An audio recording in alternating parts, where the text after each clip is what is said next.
Карабак айылына киргенде эле жол боюнда жайгашкан бул имарат кооздугу менен суктандырат. Айланасы көрктөлүп, кооз гүлдөргө бөлөнгөн бул жай жакында эле капиталдык оңдоп түзөөдөн өткөн айылдык маданият үйү. Өткөн кылымдын 90-жылдарында курулган имарат 34 жылдан кийин толугу менен жаңыланды. Карабак айылдык маданият үйү 1991-жылы курулган. Ошондон бери капиталдык ремонт боло эле быйыл 2024-2025 жылга мамлекеттен каржыланып 16 миллиондук иш аткарылды. Андан тышкары 1 миллион айыл өкмөттөн, андан тышкары спонсорлордон болуп 17,5 миллион менен жалпы бүттү. 350 адамды батыра алган сахна бардык талаптарга ылайыктуу болуп курулду.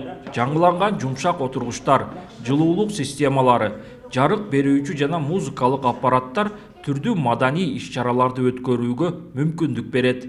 Эми айылдын чыгармачылыкка шыгы бар тургундары үчүн түрдүү багытта ийримдер түзүлөт. Атайын өзүбүздүн жаштар үчүн, жаштарды маданиятка тартуу максатында, маданиятыбызды өнүктүрүү максатында атайын кыргыздын улуттук комуздарын, ырбий күүлөрүн, дагы тил боюнча, сүрөт искусствосу боюнча, кол өнөрчүлүк боюнча ийримдерди буюрса ачууда пландар бар, иштелип атат.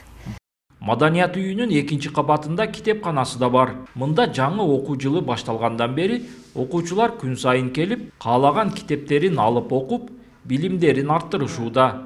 Китепканада 10 миңге жакын түрдүү адабий жана илимий багыттагы китептер бар. Окурмандарынын саны 500гө жакын. Биз бул китепкана ачылды жаңы эле. Биз школдон кийин келип китептерди окуп кетебиз. Бул жерде ар кандай түрдүү китептер бар. Чыңгыз Айтматовдун жана окуу куралдарга жарашыктуу китептер бар.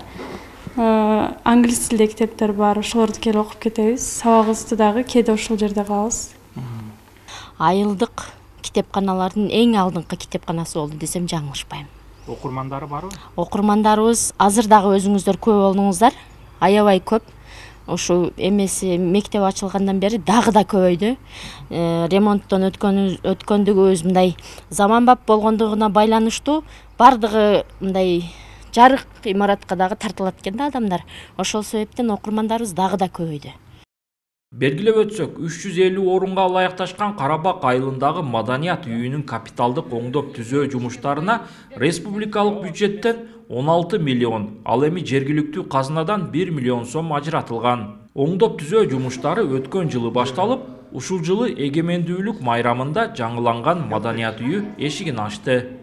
Улан Маккамбаев, Адыл Орозалиев, ЛТР, Баткен облусу.